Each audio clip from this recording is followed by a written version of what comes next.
A prominent power in the film industry, up next on Carpe Diem.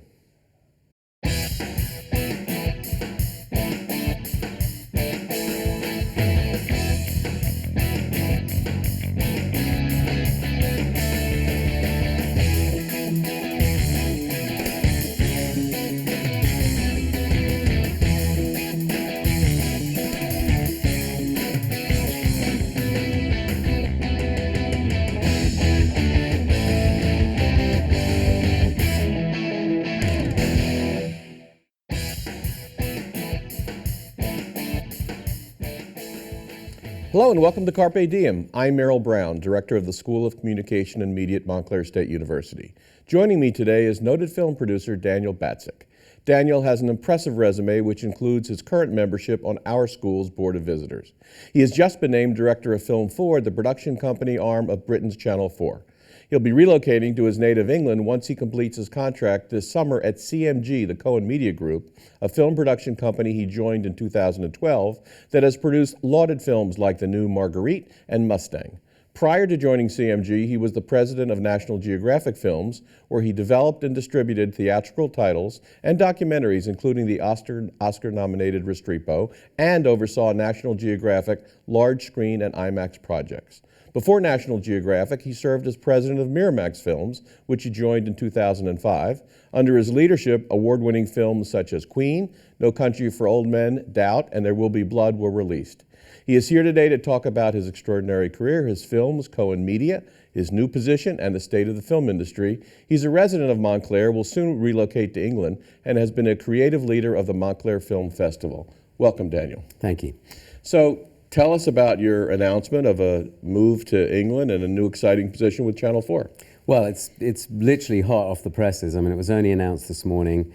I'm going back to run a very high-profile production finance company, Film 4, that are part of Channel 4.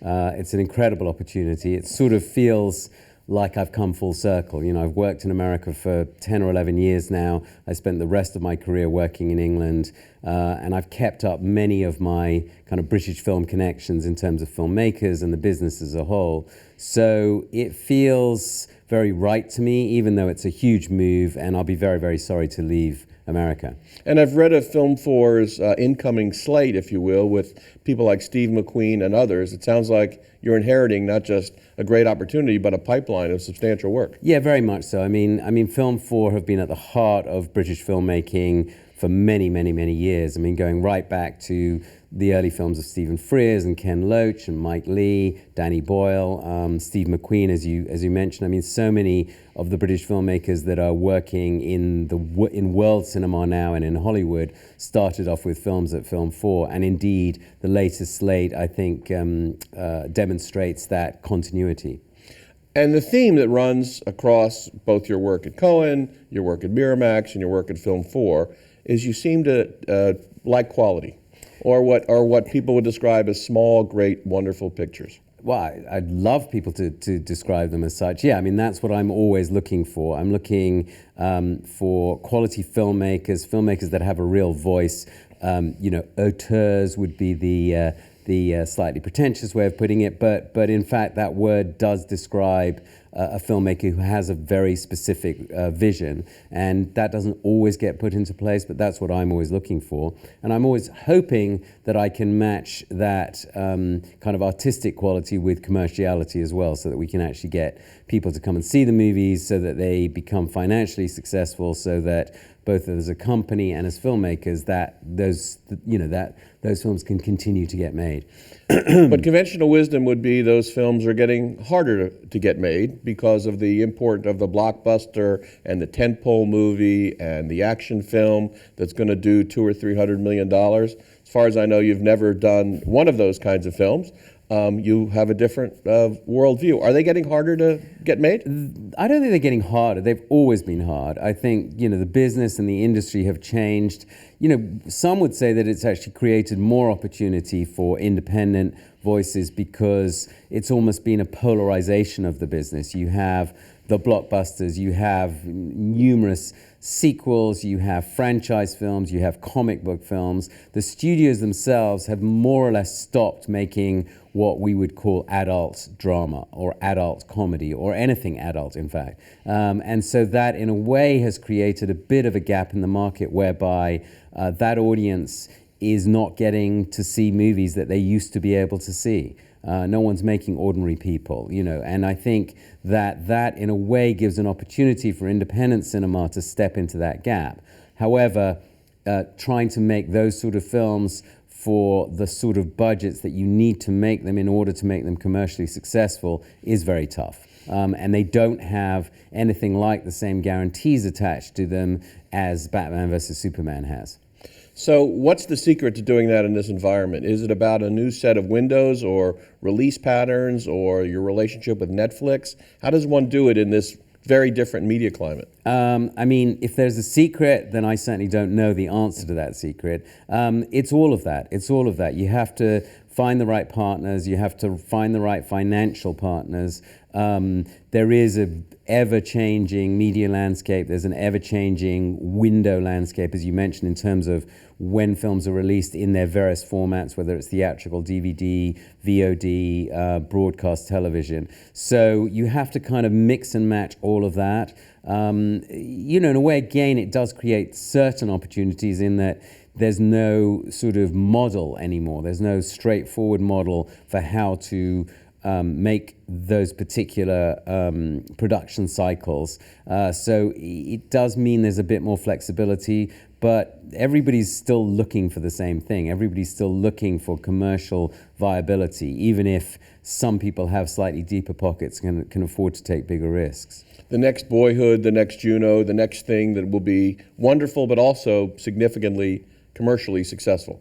Yes, and you know, it's quite possible that those movies don't get made in the, well, it's almost certain they will not get made in the same way as they were made, you know, even however long that ago, you know, 4, 5, 6 years ago. It's completely changed. The chances are now that a Netflix or an Amazon is going to be a part of that equation. And the question is whether that allows for any type of proper theatrical release or whether it's a straight to streaming type of arrangement. So yeah, the movies I think will still get made. They are still getting made, but the way in which the audience get to consume those movies may be very different. Well, let's talk about that a little more. That is certainly the topic of the moment in distribution, in television programming, the pocketbooks of Netflix and Amazon, which fundamentally offer unlimited capital to the right creative people and projects. What does all that mean to a filmmaker? Well, to a filmmaker, it means that there are now more buyers. And there are buyers, as you say, who have, well, they don't have pocketbooks, they have massive, great wallets. Unlimited, I would say. Yeah, yes. I mean, it's as close to unlimited right now. I mean, it won't stay like that way, obviously. But yeah, for filmmakers, it does mean that they now have more people to go to. There are more opportunities. Again, but as I say, you know, they may have a lot of money, but they still are going to be looking at the product the same way that I look at the product. You know, is it good? Will it make money? Now, they can afford to take risks more than I can, but they still won't just take a complete flyer on something. So the filmmaker still has to produce quality material that has an audience. And in your new position at Film 4, what is the general financing history of that company? We know that Channel 4 and television budgets in UK are tight, as they are here. What's Film 4's financing? Yeah, I mean, Film 4, you know, again, has budgets and has finite amounts of money, but is a source of finance in terms of development, which is vitally important. That is, you know, sort of finding scripts or finding ideas, getting really good writers to write them. So you know, starting at sort of the seed part of filmmaking right the way through to fully financing films. And, you know, they have a sort of almost like a twin way in which they sort of supply the market. They will look at new filmmakers, they will look at distinct voices, and they will nurture those voices, even if the first film from those people doesn't necessarily have to make a mint. The idea is that they find the next Danny Boyle, or they find the next Mike Leigh, or they find the next Stephen Frears, so that they continue making films with them. And then at the same time, they will be making the more commercial vehicles in order to finance the sort of the films that are more for their sort of subject matter and their filmmaker quality than for their commercial potential. Let's talk about CMG for a moment or two, your current position where you've had a great couple years. There's one film in the marketplace today that I've noticed, and I'm really eager to see, Marguerite. Tell us a little bit about Marguerite. I mean, Marguerite is a wonderful film. It's a sort of slightly strange story in that it's based on actually a true story, but based in America, that was made for some reason by a French company first. It is going to be made into an American story as well. It's about this socialite living in the early 20th century called Florence Foster Jenkins. In the French version, she's known as Marguerite, and she is a patron of the arts, and particularly of opera, which she adores. And she has this wonderful opera society, and she raises money for good causes. The one flaw in her is the fact that she believes herself to be a wonderful opera singer, but she definitely is not that. She has this circle of friends who love her so much and who in fact do very well out of her that they can't bear to tell her, and so they allow her to sing to them. And it's very amusing. It's also got a lot of pathos, actually, because she's a very sympathetic character. And it's opened in New York, and will be available, I assume, in major markets relatively soon. Yes, it's literally going through its rollout now. So it opened in New York a couple of weeks ago, and LA, and it's now going into the sort of the key markets, and will come out to the locations such as Montclair very shortly. Okay. And another interesting thing about CMG, and I guess this is another constant in your career, is that it's a company that believes in the value of libraries. They have an extraordinary library at CMG for a relatively small company.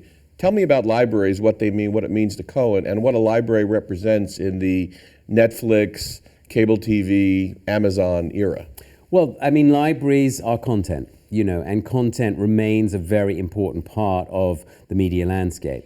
Now, our particular libraries are sort of fairly specific. I mean, Charles is a tremendous cinephile. He loves movies. That's Charles Cohen, the founder of CMG. Indeed, yes.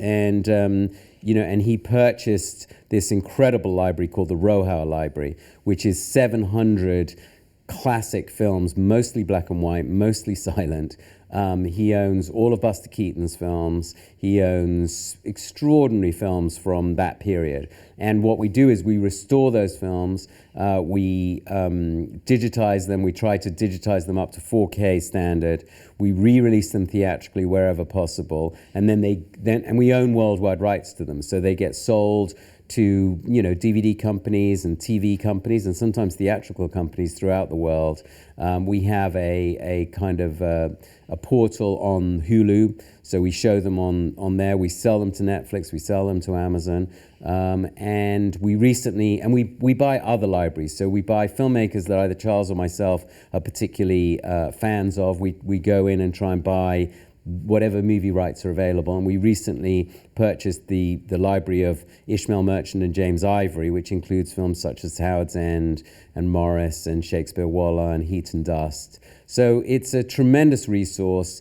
It's a wonderful place to be, where you can be involved in these classic films and in restoring them, which is, I think, a very important part of the film landscape. And we also have Charles has recently purchased the theater in Manhattan, the Quad Theater, which is one of the oldest art houses in Manhattan. And one of the screens of that 4-screen complex will be a repertory screen, which there are very few of. And they will show our own restored movies and other people's. Those of us who live in the New York area are very excited to hear that the Quad is getting rejuvenated. It could use a jolt of both cosmetic and probably creative energy as well. What's the plan for the Quad? I mean, it's getting more than a jolt of both of those. The plan is, we've had it for, I think, almost a year now, and Charles is restoring it in the most magnificent way. I think it's going to have 4 wonderful screens in terms of seating and sound and vision. I mean, far superior, I have to say, to anything else there is in Manhattan at the moment. Much more, funnily enough, like my old hometown and soon to be my new hometown of London, has many art house screens that are extremely comfortable and very well programmed. I mean, the programming here is great. Just the actual comfort of some of the screens is not as good as it is in London, but it's going to be fabulous, the Quad. We've got some wonderful people working on it, and the programming, I think, will be what it should be for that theatre. As I say, there'll be one screen that will be repertory. We will still have a 35mm projector in that screen, so we'll be able to show films on film, which is, one of those things that appeared to die out, and rather like vinyl in the music industry, I think will have a renaissance. But there will also be 3 other screens that are fully digital, and will screen, the best quality art house cinema there is available on any particular week. And what will be the size of those rooms? The same size they are today? They'll be, they're a little bit smaller in terms of numbers of seats, because the seats themselves are a little bit larger. So it'll be about somewhere between 100 and 120 seats per screen. And what about going to be reserved seats like you increasingly find in Manhattan and elsewhere? I honestly don't know. I think that's still to be decided. It's going to have fantastic snacks, though. We had a big tasting the other day of all these wonderful homemade, very West Village organic snacks of various sorts. So that's going to be great. And in fact, there's there's going to be like a little wine bar 2 doors down that belongs to the theatre that you'll be able to go to and then on into the theatre. So it's going to be a really great experience. And this will be unveiled when? In the fall.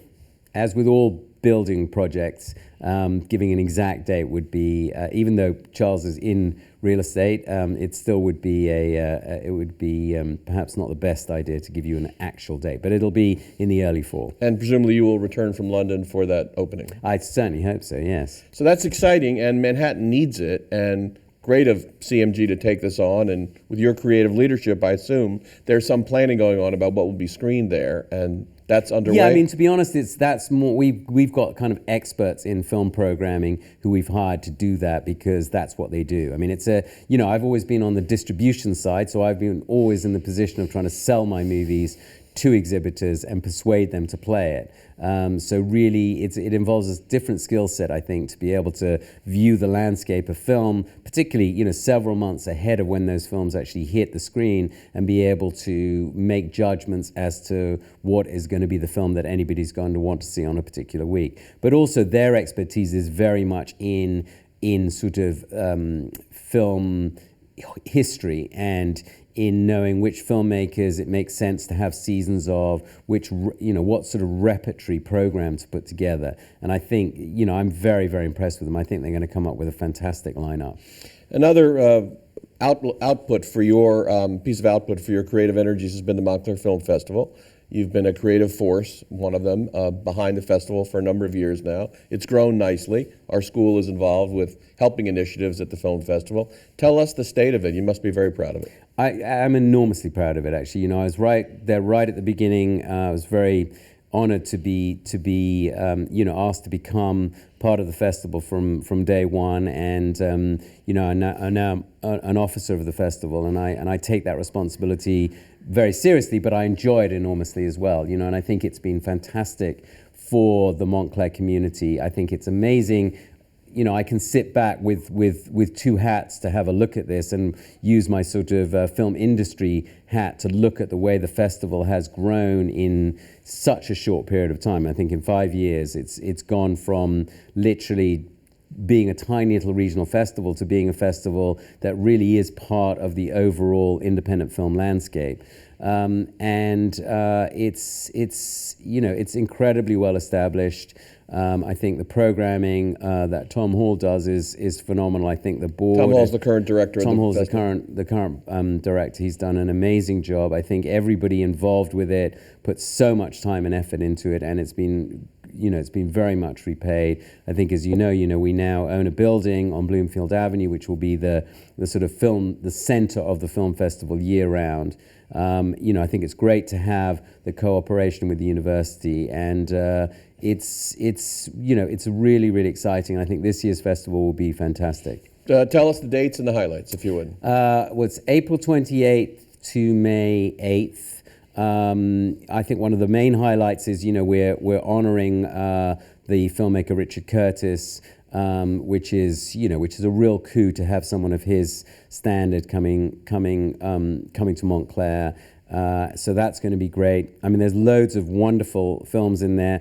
Cohen Media I try to always have 3 films in the festival, and we have indeed got 3 films in this year, including this really extraordinary French movie with an American title called Les Cowboys, which is the directorial debut of Thomas Bidigan, who is the screenwriter for all of Audiard's films. So that's my highlight of the festival. Tell us more about Richard Curtis for people unfamiliar with his work. Well, Richard Curtis is a writer and director, best known for Love Actually, Four Weddings and a Funeral, Notting Hill. I mean, he really is one of the preeminent romantic comedy writers. He's also an extraordinary man. He came up with the idea for the comic relief Red Nose Day, and he does an enormous amount in that field. He's a really extraordinary talent in the film industry, and we're very lucky to have him coming here. And what will be screened of his? What he's going to do is he's going to screen Love Actually, and he's going to do when you get on DVDs you often get a director's commentary. He's going to do a live director's commentary of the film with his own anecdotes about exactly what went on as each scene was being filmed, and apparently he has plenty to say. In a room full of people who probably know the film well. He will know the film very well, so it'll be screened at the Wellmont Theatre, and I think it'll be a very amusing way to watch that film. It's sort of a unique thing. I've never known anyone to do that before. That's a great concept, and also a great vehicle for it, because so many people have seen that movie so often as almost a regular part of their holiday cheer. Absolutely, and they'll really literally get to know what happened behind the scenes. That's fantastic. So obviously you admire Richard Curtis's work. Tell me more about current filmmakers whose work you track carefully and really admire. I mean,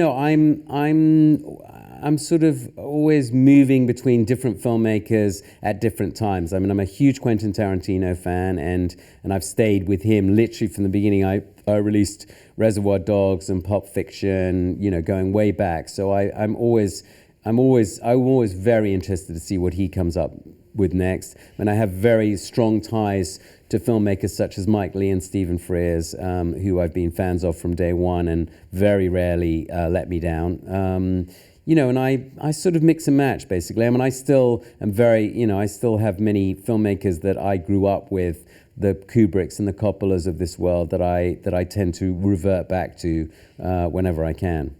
And what's your own movie-going pattern these days? How do you consume film? I mean, I consume film and television in vast quantities in every, like everybody does, I think, these days, in every available opportunity I get, whether it's on my iPad or my phone, or I do try and go to the cinema as often as possible. I mean, last week, I went to see the Jeff Nichols. I mean, he's a filmmaker who I really like. He's just made this film called Midnight Special, which I thought was really interesting.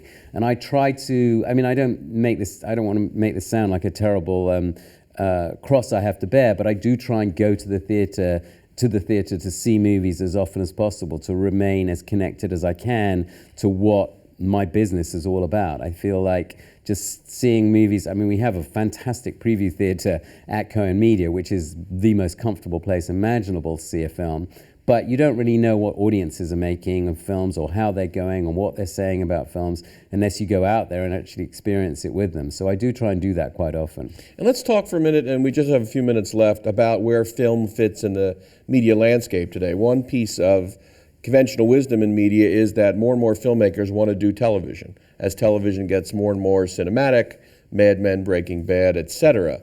How do you approach that? And do you ever think about whether you personally want to do more television, or is that a threat or an opportunity?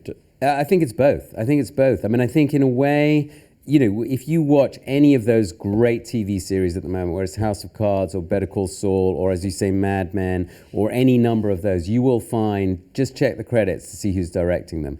Not 9 out of 10, but Many. 7 out of 10 times, it is a film director who is working in television. Now, that doesn't mean they've given up on film, but it does mean that while they're developing a film that can take, 1, 2, 5 years, they're not doing anything and can keep themselves busy by doing an episode of one of these fantastic television series. And listen, TV is amazing. There's no doubt about it. The writing in it, the ideas in it, the quality of production is fantastic. Film has to keep up with that. But having filmmakers working in television and experiencing that sort of quality entertainment, that's got to be good. That's got to be good for film as well, just so long as the film industry finds enough product to put in their path. But it's certainly good for me as a consumer and viewer of television. More good television available today at any point in my lifetime, certainly. But from a business point of view, it must make it more competitive to get the great talents and up the ante. It is, but I think you'll find, look at Cary Fukunaga. He did True Detective, then he did Beast of the Southern Wild, and he'll go back and do some television, and then he'll do film. So, as I say, filmmakers do like making movies, and they do like making movies that they can see in an audience, with an audience enjoying it on a big screen. Regardless of the economic equation, ultimately that is why a filmmaker is a filmmaker. That's why Chris Nolan, who I'm also a huge fan of, he makes movies to be shown in the theater. That's what he does. Big ones, yes. Yeah, but not even big ones. I think if you go back to Memento, he doesn't want Memento seen on an iPhone.